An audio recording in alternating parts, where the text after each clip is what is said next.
นอนนะคะนอนนอนนอนนอนนอนนอนนอนนอนนอนนอน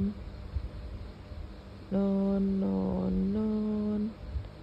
นอนเสียเถิดลูกเอ้ยนอนเสียเถิดลูกเอ้ยหลับเสียเถิดลูกเอ้ยนอนได้แล้วลูกเอ้ยนอนค่ะลูก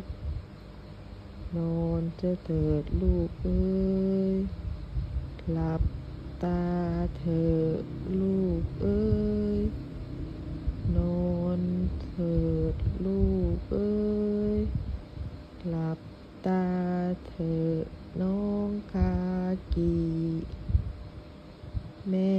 บอกว่าให้หลับตาหลับแล้วนอนเถิดนะแม่ต้อง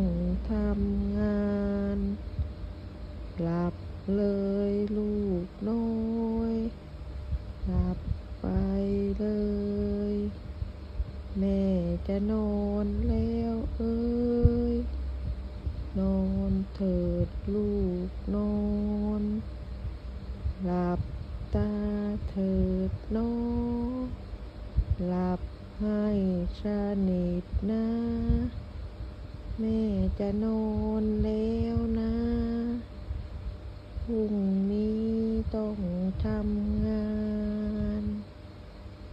เรียบร้อย